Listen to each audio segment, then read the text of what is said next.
Hello, everybody. Welcome to week 7 of a good football show, Fantasy Kickoff, served by Applebee's. I am Patrick Daugherty, joined as always by Jon Daigle, Kyle Dvorchak, and Denny Carter. We're going to dig into all your lineup questions. I mean, you probably don't have very many today. You know, not anybody on bye. No one's hurt. It's a real healthy NFL right now. So we'll get to your questions. We're going to go through all the news, which involves endless injuries, endless buys. John, one of the weirder situations of the week is Alex Collins, who he didn't practice much. His injury seems to have progressed from like 3 different body parts, but now he's good to go for Monday Night Football against the Saints. We know the Seahawks passing attack is kind of in disarray right now with Geno Smith. Where can we safely rank Alex? Rashod Penny coming back from injured reserve. What is the Alex Collins zone in the rankings this week? I believe he's still going to lead the backfield in touches now that it sounds as if he's definitely going to be cleared. 21 last week, of course, of the team's 33 backfield touches. Before he got injured, DG Dallas came in and led them in touches the rest of the way, actually led them in targets and routes run as well. With Rashod Penny getting activated off injured reserve, I would imagine that would mean Penny sprinkles in on early downs with Alex Collins. That probably would have been the plan anyhow if Penny was active this whole time, with DG Dallas coming in from time to time on third downs, more of a committee. Having said that, I still believe, yes, it is going to be Collins who will still lead the team in backfield touches as a whole. Penny hasn't had, for a variety of reasons, but Penny hasn't had double-digit touches since December 2nd, 2019. It's been a long road back. So I just don't believe he's going to come in and command the lion's share of work in that backfield. I would have believed any date that you could have possibly said for Rashod Penny double-digit touches. Week 14, 2016. I'm like, yeah, I didn't even know he'd been in the NFL that long, but that actually sounds accurate. Rashod Penny, do not be putting many eggs in your Rashod Penny basket. Kyle, the Bears backfield is one of the weirder situations. Damien Williams was on the COVID list until Saturday afternoon. He hadn't been with the team in person for 10 days. I'm sure it was like Zoom meeting, like doing like Zoom walkthroughs or whatever, but we don't really know what kind of workload he'll be cleared for today against the Bucs. And we know in the Bucs, if you're going to move the ball at all with your backfield as a pass catcher, we hope Damien Williams still has the advantage there. But what are you doing with Damien Williams and Khalil Herbert against the Bucs' elite run defense? Yeah, the good news is I'm thinking about how do I think the backfield is split. And at the end of the day, it doesn't matter. You can wait it out 1 week, because if you get it right, say you have a lean that Khalil Herbert remains the guy until David Montgomery comes back and he gets 80% of the carries, the Bucs face the highest pass rate in the league by a considerable margin, and the pass rate they face would be the highest pass rate for any individual offense. It's every team's pass heaviest game script comes against the Bucs. So because of that, we know the backfield itself isn't particularly valuable. It's really only valuable for the targets that will go to the running backs. To me, that says Damien Williams, but more importantly, I don't think you can wait it out. We can find out this week what the backfield split is going to be, because it's unlikely, no matter how it pans out, that much fantasy value is produced. So if you make me pick one, I'll take Damien Williams, just because I think his role as the passing down back is all that matters. But these are two guys I'm really not dying to start either way. That is what I settled on in the rankings, by the way, just guessing Damien Williams' pass catching will take the day, that he's secure enough in the offense that the 10 days away didn't hurt him that bad. But as you said, we're kind of just flying blind. Let's see, where do I got? I got him. I still have him on the RB2 borderline, because I even like 5 or 6 catches would be enough in this week to get you in like the RB2 flex mix. Khalil Herbert, I have kind of a pure volume ranking still. Like maybe he'll fall. He could be a fall over touchdown guy against the Bucs. But yeah, it's a very uncertain situation. But uncertainty is kind of like the theme of week 6. Denny, we're throwing you for the most uncertainty. Of course, we saved the sicko question for you. Yes, Darren Waller, surprise addition to the injury report Saturday. He's a game-time decision with an ankle injury, sounding not too promising. Of course, the game is in the afternoon slate and not at 1 p.m. Eastern. It sort of sounds like he's not going to play, but if you're going to take it down to the wire, wait until inactives are announced around 2:30 Eastern. Who are some potential pivots for Darren Waller if you got to get him out of your lineup at 2:30? Yeah, so I wrote up Ross Dwelly this week against the Colts. Of course, George Kittle will be out again on Sunday Night Football. The weather apocalypse that's coming to seems bad to California, to Santa Clara is concerning me for everybody in that game. So the move, I think, is to pick up Foster Moreau, the tight end 2 for Vegas. Foster Moreau is actually pretty good, highly athletic. has been productive when given the chance, which is not often. But, he should get a huge bump in routes and probably a bump in targets today against the Eagles in a game that has, I think, some pretty good game environment appeal. So, if you have Waller and if you're determined to just play him instead of going for, a tight end who plays at 1:00, pick up Moreau and just make the switch if Waller is inactive. Try not to throw up while you do it. Foster Moreau, I believe, used to be an Evan Silva favorite back in the day. I might be making that up. But Daigle, I'm sure, has been hearing the name Foster Moreau for the past 24 hours nonstop. And because he was basically like George Kittle. He scored 6 touchdowns as like an elite athlete in college. Just has never really had a chance. That's why you always see him pop up in the end zone, but really nowhere else 99 yards out. Similar to another Evan Silva all-star, Tyler Conklin, who is kind of percolating this year. So always trust the Evan Silva athletic tight end process, even if it takes a few years. Mm-hmm. Real quick, before I'm going to jump into the questions right now, but if you didn't hear before the show, Ramondre Stevenson, a healthy scratch. And I told you, Pat, what did I say on Tuesday? I said he missed a block. That's it. You actually did. I mean, I was like, not even the Patriots are this sick. Yeah. Were they ever? They're going to teach this guy. Yeah, they are. They are going to teach this guy. And so the very first question of the show, I'll throw it to Daigle. I feel like this name, Rashod Bateman, came up in almost every single question I had in my Friday chat. We know it's a good spot for Robby Anderson, but Daigle, who are you starting? And give us your Rashod Bateman spiel for week 7. It's still Robby Anderson for me. I understand it is not fun playing Robby Anderson, but everything behind the scenes is still telling us that he is a terrific start. Just 3 fewer targets than DJ Moore as a whole the past 3 games for a 25% target share. Also still running a route in over 90% of Sam Darnold's dropbacks the past 3 weeks. Those 3 games, of course, without Christian McCaffrey and Dan Arnold. This is what has basically become of the offense. More of a 2 wide receiver set, as Terrace Marshall also hasn't gotten there. Marshall also out this week with a concussion. So I just think Robby Anderson still is pretty much like a usage running back almost. Like he's just guaranteed to be on the field at all times. Hope he gets there in production. Rashod Bateman also in a really good spot. We should expect an increase in snaps, 65% last week, his first game off injured reserve, 22% target share, his first game off injured reserve.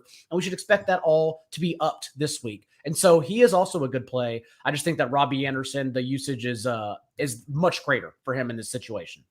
It is, but Bateman's usage in his debut, I'm going to learn to say the word debut soon here, really, really, really popped for a guy, that missed 5-6 weeks. Hadn't practiced really since the beginning of August. Yeah. It was concerning he let the interception bounce off his chest, but the Ravens aren't the Patriots. And 2 other drops as well. Yeah, I mean, who's keeping count of that stuff? But we think that the role is going to grow. And, this week, too, if you're desperate for a wide receiver 3-4, you can get Bateman in there. But John's right. Not over Mr. Robby Anderson. I'm going to answer the first part of this question, Kyle. We know Jerry Jeudy is worth picking up. He's a must-add. It should be 100% rostered. But what are our initial expectations for Jerry Jeudy? I mean, he was on the wide receiver 2 freeway for the injury. Does he immediately go back into the top 24, or do we have to hedge him for a while as a wide receiver 3? Yeah, I'm not. I really believe that Courtland Sutton is maybe not Courtland Sutton is a really good player. He's super size adjusted, both agile and just fast. He is right now, he is leading the NFL in air yards accumulated. He has been nothing but an alpha receiver. My only hesitation with Jerry Jeudy would simply be that he doesn't run laps around Courtland Sutton. I have no Tim Patrick concerns. I would even project him for more targets than potentially Noah Fant. It's only that they play on a generally low volume, sort of slow, try to win games, 17-14 type of offense, that I would say, yeah, maybe he caps out at that 24-25 bridge. But I do think like you said, you're adding him in every league. And I'm saying there's volume concerns for him. The proposed guy to drop here, Christian Kirk, could at the end of the day be his team's 3rd or 4th, 5th pass catcher in any given game, because there could be 3 receivers, a tight end, and a running back who see more targets than him. He'll also have games where he sees more targets than them. But if the volume concerns, I would say, are equal between Kirk and Jerry Jeudy, obviously you just take stud first-round wide receiver Jerry Jeudy. And with the way that Teddy Bridgewater is kind of retreating back into Bridgewater land, partly because of being injured, it just seems like it's going to be very seductive for him to lock on to Jerry Jeudy with these shorter area targets. Stop trying to be this outside quarterback that he's miscast as, trying to get sideline targets, and that Jerry Jeudy is going to be a very, very, very appealing option to Teddy Bridgewater. So I think Tim Patrick's been fading too. I think we can have some real Jerry Jeudy enthusiasm, as Kyle says. Denny, not trying to torture you here, but I actually don't know what the answer would be. And John kind of laid out the Alex Collins lay of the land already. What's the Darius Slayton lay of the land with Sterling Shepard scratch Sunday morning? It's the Slayton lay of the land is that he's going to fall into a bunch of targets with the Giants receiver group so banged up. No Tony. Did we get an inactive on Shepard yet? I didn't get a chance to check. Yep, he's out. Okay, Denny, come on, Denny. So Shepard, right? So Shepard had the setback with the hamstring. He's out. Everybody's out. Slayton, could easily see, I think, 10 targets today. The one concern is that the Giants offensive line could be so overmatched against the Panthers defensive line that those downfield type targets are not going to develop for Slayton or anybody in the Giants offense. That's my one concern, but we chase volume in situations like this. And I think Slayton is set up really nicely in that way.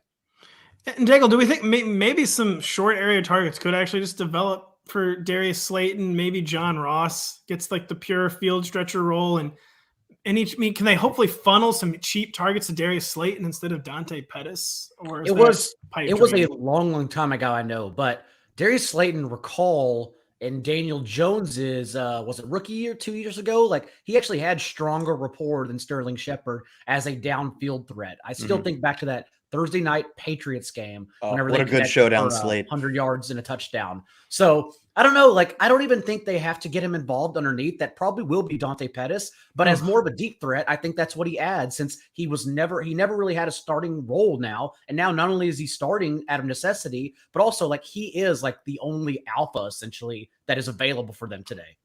Who's going to get more targets, Dante Pettis or Evan Ingram, off the top of your head, Daigle? It's still going to be Dante Pettis. We got to stop we got to tell people to stop playing Evan Ingram. Yeah. We can't do it anymore. Evan Ingram, the phrase, some people are just good at the game. Some people are just not good at the game. Some people are just waiting for their second contract. Yeah, Evan Ingram, he's an athlete playing football. He is not good at the finer He'll be awesome in Ross Dwelly's role with the 49ers next year. This year, we just got to stop playing him. Yeah, it will be awesome to see like a team immediately like revive him and like, how can you not have an elite athlete like Evan Ingram making plays? And they'll figure it out with Evan Ingram. But yeah. Daigle, I'll stick with you. I don't know, because this is a weird question. Standard, 3 totally disparate talents. I'm not really sure how to rank these, but I want you to try to rank them and to share any assorted thoughts you have on this kind of random collection of names. Torrey Davis, Rondale Moore, Damien Williams. So for me, I believe it would be Damien Williams. I'm still very worried about the Jets situation. The negative game script will probably be there. They are 7-point road dogs. Having said that, with Elijah Moore back healthy now, we still have Jamison Crowder around. We still have Keelan Cole around. So the Jets receiving corps is still at full strength right now out of the bye. So I do wonder if Corey Davis's target share decreases slightly.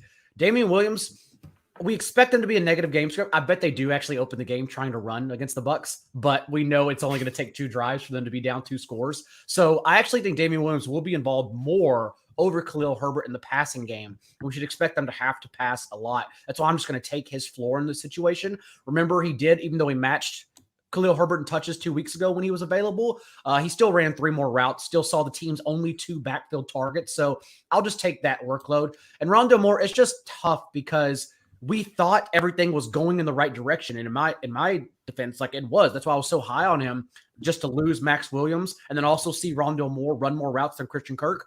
In hindsight, though, what it happened apparently is that with Chase Edmonds a true game time call, it seems like Rondale Moore 2 weeks ago was more or less worked into the game plan concertedly. And so that was their plan, to use him as Chase Edmonds. Thus, that's why he ran more routes than Christian Kirk, because last week we saw not only did they answer for Max Williams and going out and getting a tight end, Zach Ertz active today, a much better play than Evan Ingram, actually. We also saw them run Christian Kirk more routes than Moore. So it's still just hard to figure out the Cardinals receiver options. Even DeAndre Hopkins, 2 touchdowns last week, but 4 targets. We don't know where the ball is truly going to go, despite the fact they're 17.5-point home favorites today. So that's why it's just tough to always sort them out. Daigle talking about the Bears' potential approach against the Bucks. I thought it'd be a good time to ask this question from, I think, Roto Pat in suburban St. Louis. He wants to know for a super flex if you'd be streaming Taylor Heineke or Justin Fields. I know he knows. This is an email I'm reading. He thinks that Justin Herbert, it's finally like the setup for him, but just scared, guys, that the Bears won't actually let him throw. Still, would you stream Justin Fields or Taylor Heineke? It would still be Justin Fields for me. It's more fun, right? Like they're equal plays. So like imagine hating yourself and starting Taylor Heineke. At least let's go down with the ship of the ceiling. We keep creating incorrectly, but creating for Justin Fields. I think sorry, Dan, I think I have Heineke ranked one spot higher just because of like the floor. Here, Steven's pulling them up right now. Yeah, I don't know, man. Denny, tell me what to do. You seem really stressed about this one listener question of a random listener. I'm going to email him back in a second. I'm just trying to get all the information I can. Well, as we know, Pat lives and dies with these listener questions, and it means a lot to him. So let me talk to Roto Pat for just a second and say that I think it's Fields easily. I really do. I know he had 43, 44 yards rushing last week, and I know that those were not on design runs, which is just the most maddening thing possible. But he did run. That is good. Nobody rushes, I should say, against the Bucks. That's not going to start today. Also, I think that this Washington team is in for a walloping, as the Zoomers would say. I think the Packers will dominate. I think Heineke has a very scary floor here. I think Fields is a play. He also has that weird usage floor. I'm afraid. I think it's a bad rank for me, or from Roto Pat, that he's going to miss the boat with Justin Fields this week. But I appreciate the advice, and I'm not texting anyone to my co-manager to get Justin Fields in there right now. Two big names this week, Kyle. I mean, it's kind of weird to say big. J.D. Mckissic or Devonta Freeman. No Latavius Murray, as Denny just said. Going to be horrible game script for the football team. I mean, what are we doing here? Pass catcher extraordinaire, J.D. McKissic, or fill-in starter Devonta Freeman? Pass catcher extraordinaire. We saw J.D. McKissic last week in a game that it is actually closer than I thought. They ultimately ended up losing, though, because that's what happens. Sometimes the Chiefs throw interceptions in the red zone that turn you into the Joker, and then eventually they beat you. And this projects to be that game, except without the first half shenanigans of the Chiefs turnovers, as Denny was saying. I don't really see them standing much of a chance here. That's the perfect game script for J.D. McKissic, who got over 100 yards from scrimmage last week. And as the weeks have gone on, I have just increasingly little faith that Antonio Gibson is even remotely healthy. Like they said, he was dealing with like a fractured bone in his shin or something like that earlier. Now he had an MRI to start the week. I think they're going to, coming up, I think they have a week 9 bye as well. I can't imagine that he sees as much usage in the first 3 weeks as he will in the past few weeks and these upcoming weeks. So I think McKissic only has room to grow in terms of his role. It won't be immense. He's not 20 touches, but neither is Devonta Freeman. But Devonta Freeman really just offers you nothing but the hope that because he plays on Baltimore, he stumbles into the end zone. It happened last week. It's why it's even a conversation, but it's not particularly close to me. Yeah, Lamar was running a charity last week. He gave all of his over 30-plus running backs touchdowns that he probably could have just scored. He handed it to him on the read option, making a dream come true and letting them find the end zone one more time in their NFL careers. Denny, I think the answer is yes, but things changing in the Saints receiver core. Is Marquez Callaway worth rostering? We got Traquan Smith almost back. Michael Thomas soon to follow. Marquez, 2 big plays for the Saints by. What say you? He's worth rostering now, and I guess for this week against the Seahawks, you feel okay about using him against just a wretched Seattle secondary. So yeah, for now, but like when Michael Thomas comes back, that's the end of the line for Callaway, I think, as far as like 12-team leagues go. So enjoy it while you can. And the bye week apocalypse is here, so you're probably starting Callaway, and you shouldn't feel too terrible about it in a nice matchup.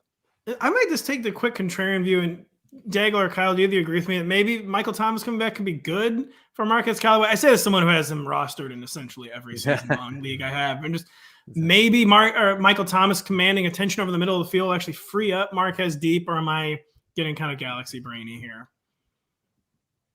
It feels a bit galaxy brainy. Like at the end of the day, I want receivers who see a lot of targets. I do think conceptually he'll probably be more efficient, right? If he doesn't have to deal with being one of like, it's him and like Deontay Harris are his team's best, receivers. I'm sure for the team structure, it not only obviously having Michael Thomas is literally just better, but it will also make Marquez Callaway function better. But we're not playing the game of, optimally assorting targets to talent. We're playing the game of accruing fantasy points, and fantasy points largely come from volume. So I will say, I believe you are speaking some sort of truth to the idea. It simply comes down to we're playing fantasy football, and that doesn't sort of exist in the real world. And it would maybe make sense also if Traquan Smith wasn't coming back and kind of going to duplicate his role. Yeah. So those two coming back together, that's quite a 1-2 punch for Marquez Callaway's season-long viability. And for those holding him, it does sound like it's going to be the Falcons game in a couple of weeks that Michael Thomas returns for.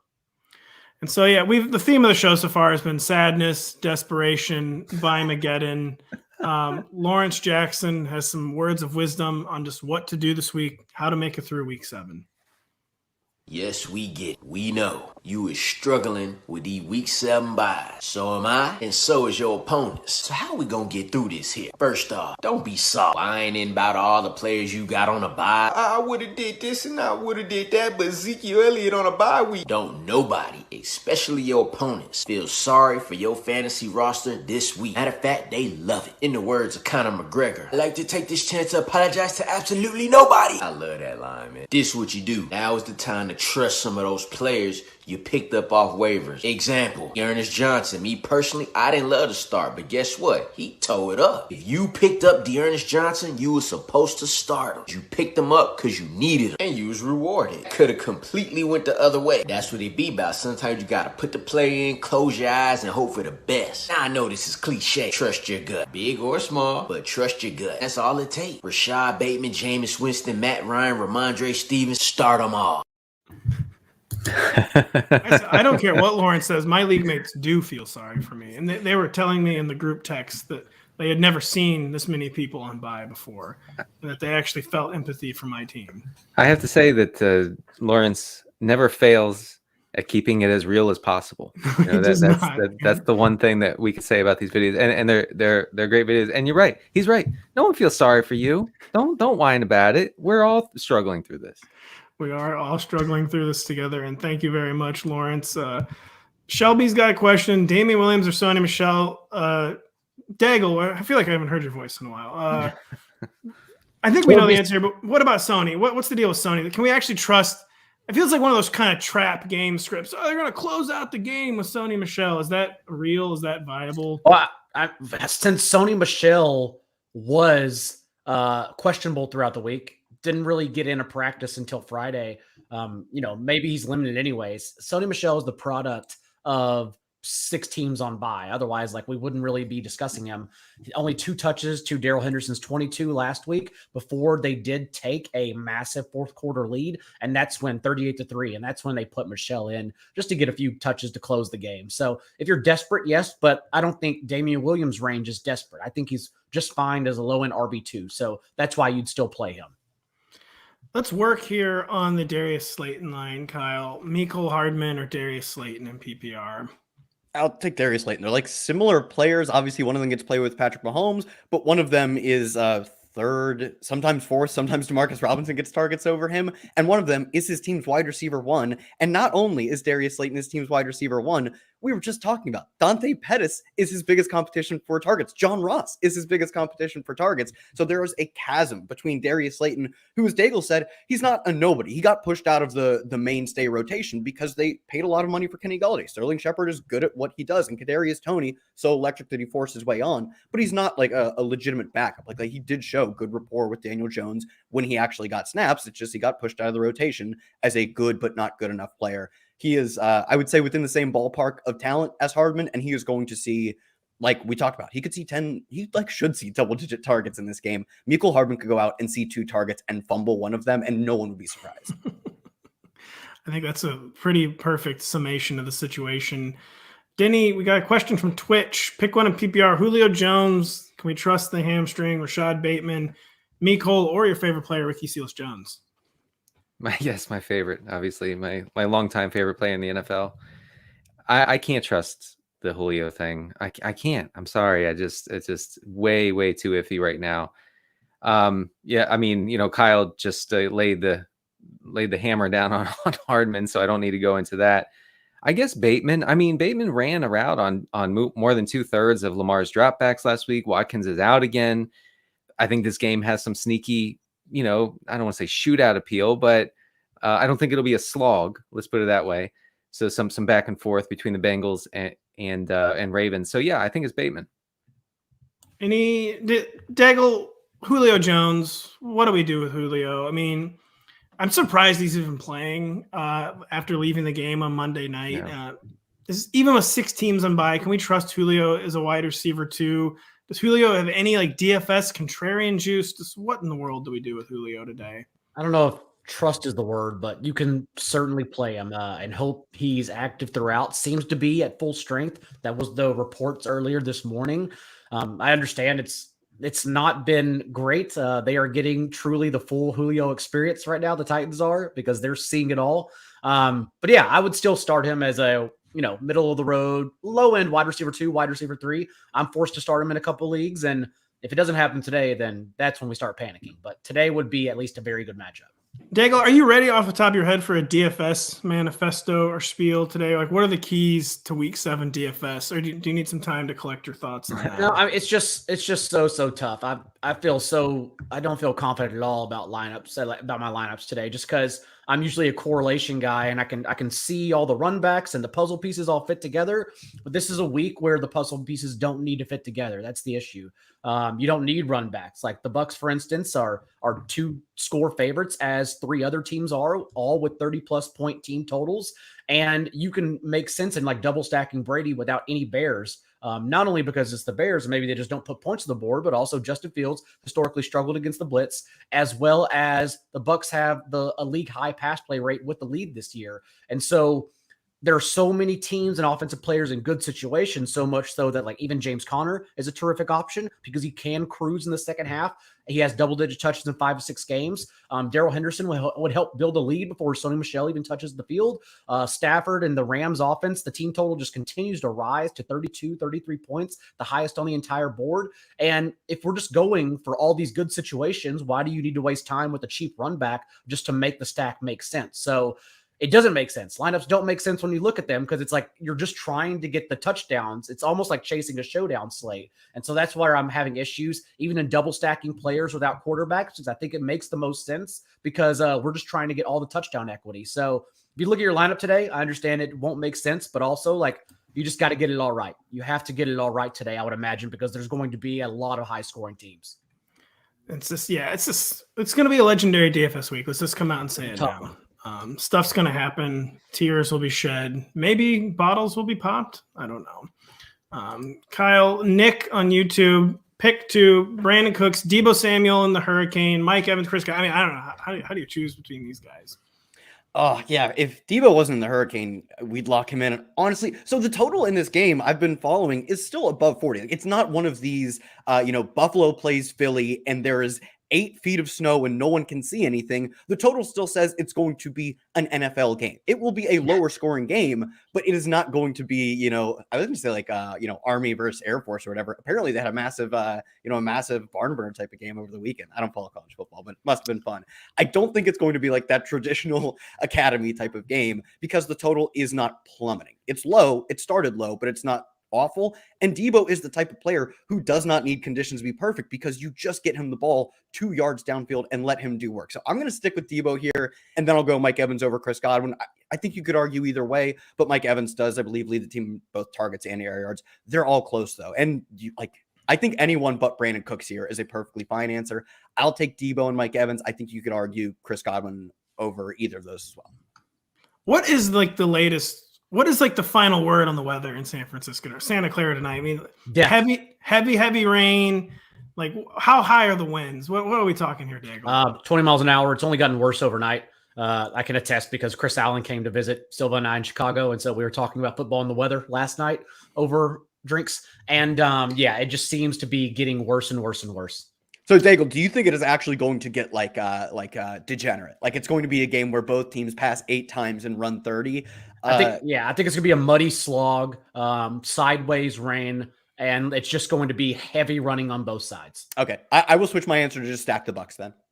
All right, there you go. You stack those bucks. Denny, Mike Caldwell, YouTube. Pretty interesting names here. Mooney, he's been the air yards prince who was promised for a while. Chase Edmonds getting healthier. A.J. Dillon's role getting bigger. Maybe closeout mode. What are we doing? Oh man, I mean Mooney's in a great spot. But I'm going with Chase Edmonds. I think I know the Cardinals game sets up probably for a little better for James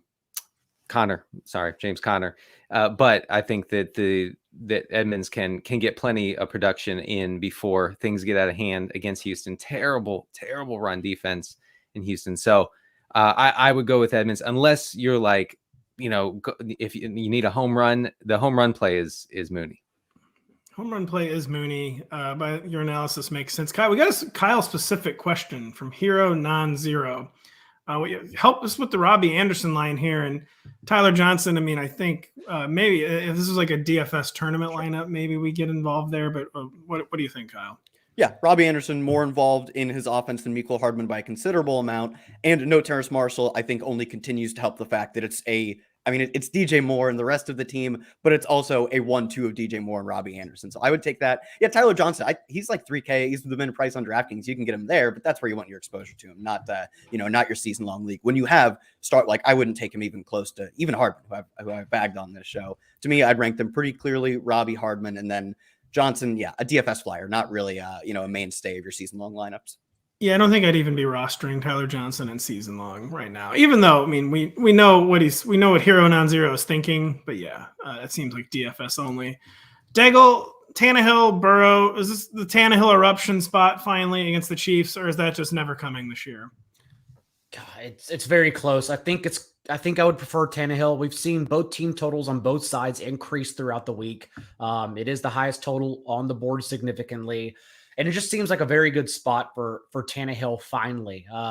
Even in just perhaps getting Derrick Henry a few more catches in this game could go a long way. So I will be starting Tannehill over Burrow. Yes, it is very close though. Yeah, I think I will too. That one's been a tough one. Burrow has been ascending.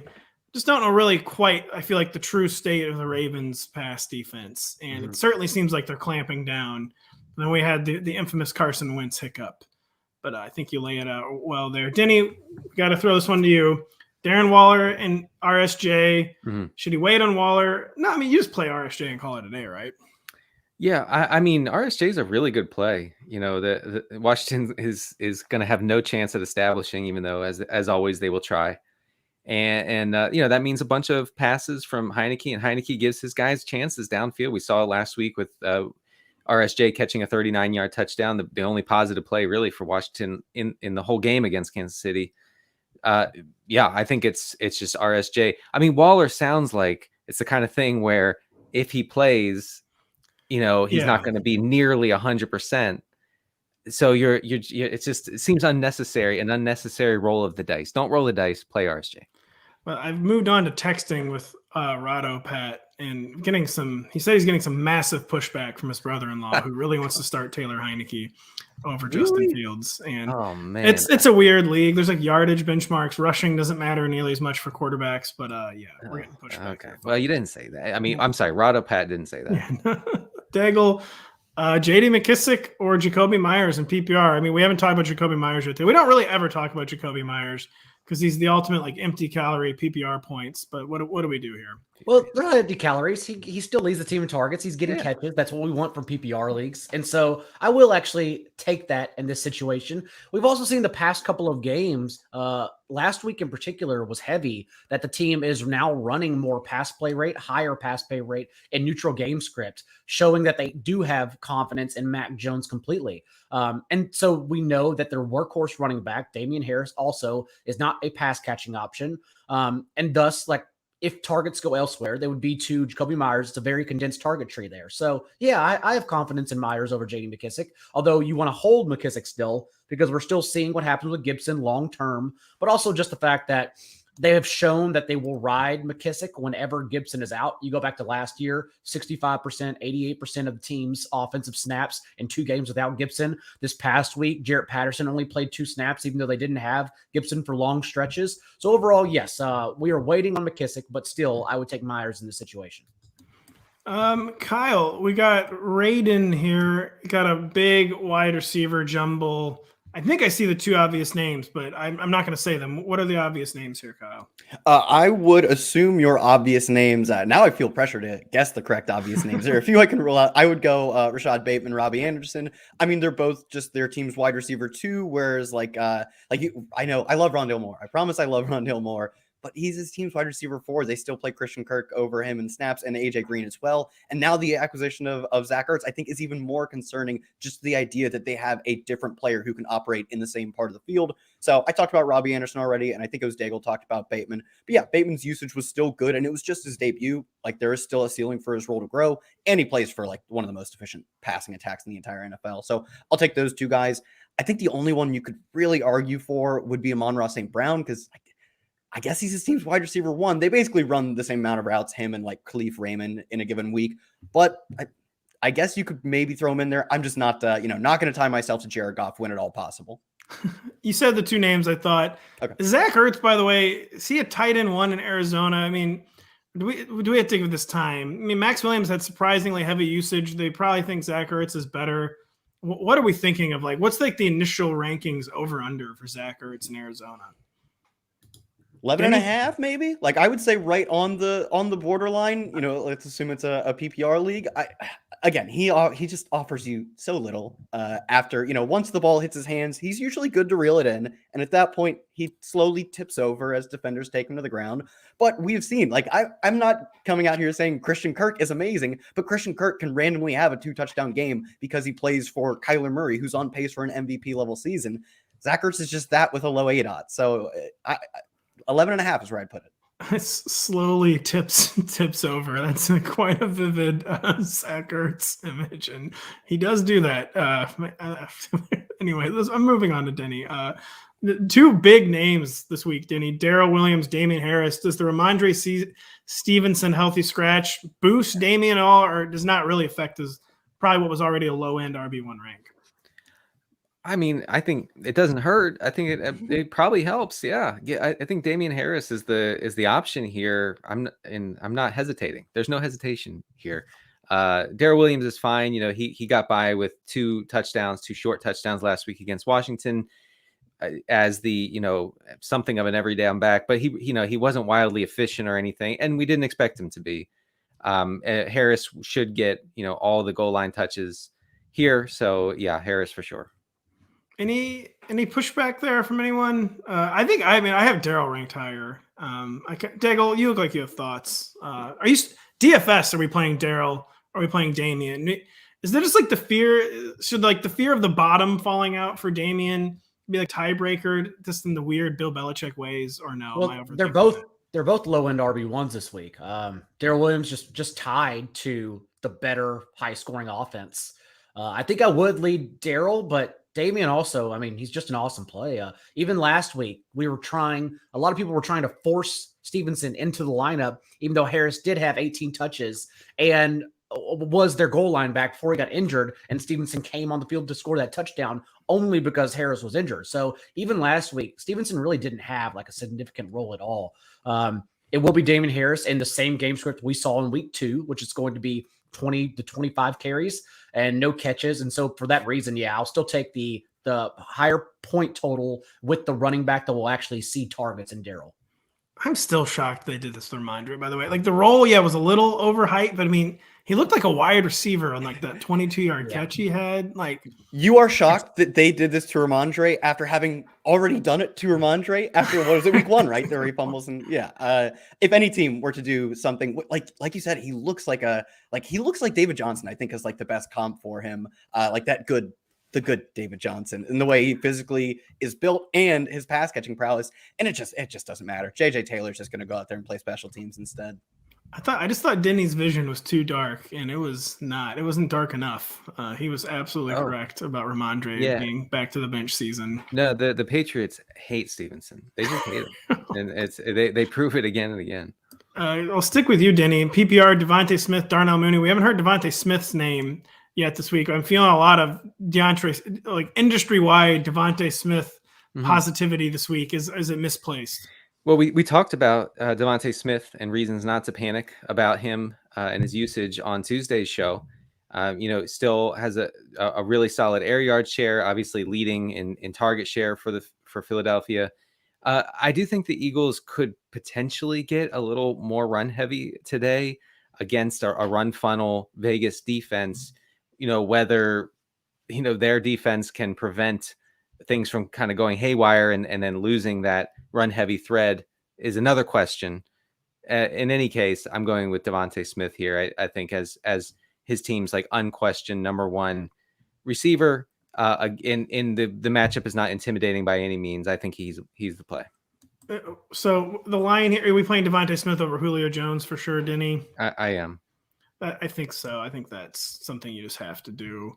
And Julio, man, I know this is sad, but Julio is like, what would it take for us to trust Julio Jones again? I mean, 100-yard game against the Chiefs today, do we just like instantly trust Julio again, Daigle? Or is this like just too big an injury concern? Like the hamstring could go any given moment. It's an injury concern, but again, I am trusting him today for whatever that's worth. I think this is the best and only time to trust him, and then we'll reevaluate from there. But just to come off the injury report, essentially to be full on Friday, I think we have to trust him this week. Sadly, I trust him more than AJ Brown this week. It hurts my heart. The food poisoning thing, man, it's really serious. Like he's not even telling how much weight, even though reports are that he lost 8 pounds in a week. Like I was gonna say 18. It sounds pretty bad. He was tweeting through it too. I mean, he wasn't trying to hide his battle with we won't name. It wasn't Applebee's. We'll say that it was not Applebee's. And he was better. He was better in the second half because like he obviously took the IVs and whatever he needed to at halftime and came back out stronger. But from like a quarter to quarter basis, like I'm worried about him right now. AJ Brown should have eaten at Applebee's. He should have. And so yeah, we are 2/3 of the way through a good football show, Fantasy Kickoff, served by Applebee's. And we've got a big question here from Paul Smith. I'm gonna stick with you, Daigle. J.D. McKissic or Allen Robinson as his flex. He's already starting Antonio Gibson. To Galaxy Brain to start McKissic over Gibson. So yeah, who would you start? And what is the level of Gibson fear with this shin, where it seems like every day we get a worse report?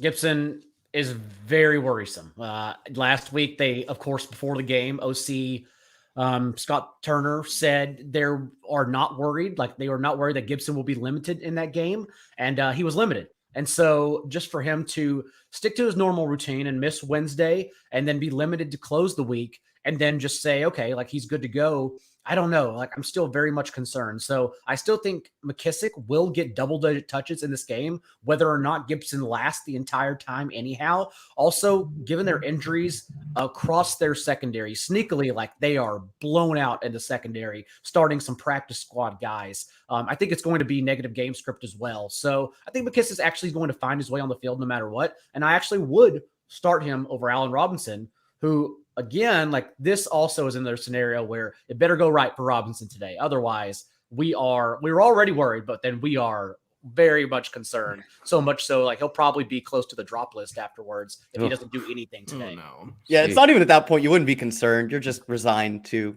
he's no longer the guy we thought he was. Literally never playing him. It'd be the end. I am dreading an Allen Robinson 3 catch for 12-yard stat line, which feels very real today. Oh, man. It's almost time for Denny to adjust the ranks. But first, we need Denny to adjust these ranks. And I ask because it has his boy, Cordero Patterson. Is Cordero an RB1, Denny? He's being used like a poor man's Austin Eckler is what I've settled on with Cordero Patterson. Who do you bench here between these 3 huge names? I mean, PPR-wise, I think that he's, at worst, like a borderline RB1, again, in PPR. It's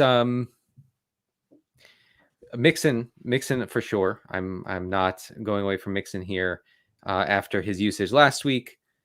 And I can't. I'm sorry, I can't play CPAT over Mike Evans today. I think with Antonio Brown we're going to see a huge narrowing of the Tampa targets. It's good for Evans. It's good for Godwin. I'm going Evans and Mixon here.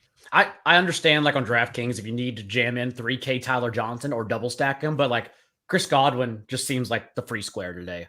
He's just right there. He's underpriced. He's priced as if he's still going to lack in target share with Antonio Brown on the field. So both DraftKings and FanDuel, I think you just jam in Godwin today. Denny, we're going to find out which rank. What caused these massive rankings, seismic adjustments from you this week. Let's check out Denny Carter, folks.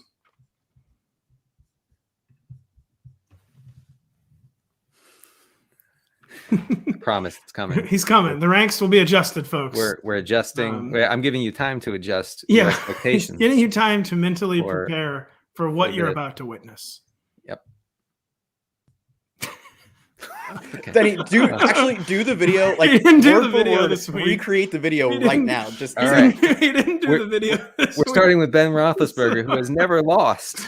So we're gonna stay with the show after a Halloween movie. Eric Jacoby on YouTube. Elijah Mitchell, a risky play against the Colts' run D. I mean, yeah. Kyle, is it or Daigle? You go. Fire up Elijah season. Yeah, I don't think so. Remember, we've been in this exact situation before. I know people panic, but just recall week 2. That's our evidence and data that Elijah Mitchell handled every single carry in the first half with JaMychal Hasty available, who's going to be active tonight. Then Hasty handled 4 or 5 backfield targets. He didn't get a carry. He was more or less the third down option.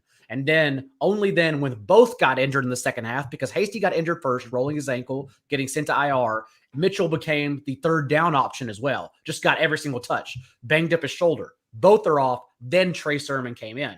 So I don't know. I don't even know if Trey Sermon will be active tonight, genuinely. I think we're leaning that direction. And so no matter what, it is going to go Mitchell and then Hasty as a desperate PPR option. I wrote about him in the waiver wire column. And then after that, Sermon is still your stash contingency option.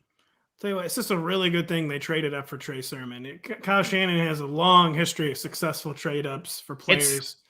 We went to dinner with Robert Mays at the Athletic Football Show last night, and even he was talking about it, and that's what I told him. I just said, week to week in game planning, even he said, like, it's perfect. It's just someone has to take the car keys away from the hubris of the personnel building in that front office, because it's just wrong. Like, it's just totally wrong. The Shanny truthing movement has been gaining momentum behind the scenes, and it's finally beginning to spill over into tweets and dinner conversations. And it's time. I've been informed that it's now actually time to adjust the ranks, and just the shocking Ben Roethlisberger developments. Hey everyone, this is Denny Carter with NBC Sports Edge with another edition of Adjust the Ranks. Today we start with Steelers quarterback Ben Roethlisberger, and in a very important development, a new Halloween Michael Myers movie came out last week. It's called Halloween Kills. You can see it, of course, on Peacock. Why is this important for Roethlisberger? Because Roethlisberger has never lost the weekend after a new Halloween movie comes out. In 2007, Roethlisberger and the Steelers beat the Browns after Rob Zombie's first Halloween came out. Rob Zombie's second Halloween came out in 2009. The Steelers beat the Titans that week. 2018, the reboot of the franchise, they beat the Browns once again after the release of that movie. And then, of course, 2021, last week, Halloween Kills is released. And what do the Steelers do? They beat the Seahawks on Sunday Night Football. This means that Mike Tomlin needs to have a sit down with Jamie Lee Curtis and John Carpenter as soon as possible to figure out how they can produce one movie per week for the rest of the season. So maybe the Steelers can make the playoffs. We're adjusting up on Ben Roethlisberger. Adjust the ranks. We'll continue today with Bills kicker Tyler Bass, Fantasy's top kicker, by the way. Buffalo long snapper Reed Ferguson revealed this week that Tyler Bass is in fact a cat guy. Here's what he said, quote, "I think he got one last year for his girlfriend and then ended up getting another one. I don't know if cats are the secret sauce or not. Maybe." This is important. We're adjusting up on Tyler Bass, and here's why.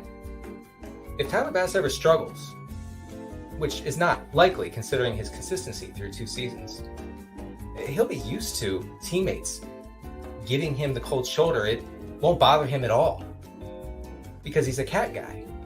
He's used to being ignored by cats who don't need anyone or anything. I say thank goodness Tyler Bass is not a dog guy. Adjust the ranks. Once again, this is Denny Carter with NBC Sports Edge, reminding you to adjust the ranks. Denny, I've been informed that as part of your potential settlement with the lawyers, that you have to write and direct 1,000 Halloween movies. That's a sacrifice I'm willing to make. I have some ideas. I bet you've had some long percolating ideas, and hopefully you have some ideas at kicker. Have you done your homework on the kickers this week, Denny? Who are the kickers of the week? Yes. So Nick Folk is out there on a lot of waiver wires. I wrote him up. Now he's dealing with some sort of left knee issue, and I get that. And there's anytime you can start an injured kicker, folks. Plant leg, not important. These guys don't use their legs much, do they? Get them in there. Yeah, get them in there. Yeah, but they are allowed to throw it through the goalpost now. It's a little known tweak in the rules. No, and there's a tweet circulating right now as we speak saying that he missed a 58-yarder in warm-up, so he might not be right. Nick Foles not making a 58-yarder anyway. Come on, man. The guy's he's like one of the shortest kickers in the league. So I think relax. I think you're playing a lots of good game script for New England at home against Jets that you play him. Also, Younghoe Koo is available on too many waiver wires. Falcons are favorites against the Dolphins. Dolphins allowing a lot of field goal attempts this season. Fire him up, and then you're starting your regular guys. Your Praters, your Matt Gays, other Justin Tuckers. Everybody else is locked in. Denny, does height correlate to power for kickers? Is that like a theory we have? I could see it. I assume the longer leg is like a larger fulcrum, more leverage, more swing. But I had never thought about the dynamics. I just assumed it was like, I don't know, former soccer players. You just anytime he's like, yeah, I played soccer in high school. You're like, that guy's good from 72. You're right. Yeah, which is why I've advocated for Giannis to become a kicker. And we haven't gotten that done yet. And Denny, I was curious that you betrayed Younghoe Koo over the summer and now say to start him. So the process is what we go by here. Can't take anything seriously from you anymore when it's Younghoe Koo. You turned your back on the best kicker in football. Daigle, who should Rob drop? Miles Gaskin, Khalil Herbert, or Damien Williams for Michael Carter? Anybody should drop any of these guys for Michael Carter. For Michael Carter, if you had to drop one, it'd be Gaskin, since we just don't know the week-to-week game planning. Even though we have seen the Dolphins with 2 under center, they have upped their pass play rate neutral game script last week in particular, throwing 37 passes when they were within 1 score. I'm curious to see what happens today, because if they're going to pass more, you would assume that would be Gaskin. That's why I don't actually think I'll drop him for Michael Carter. But if you wanted to, that would be the one. Michael Carter, Gaskin would be the drop, I think, there. He just got to wait out the Bears situation.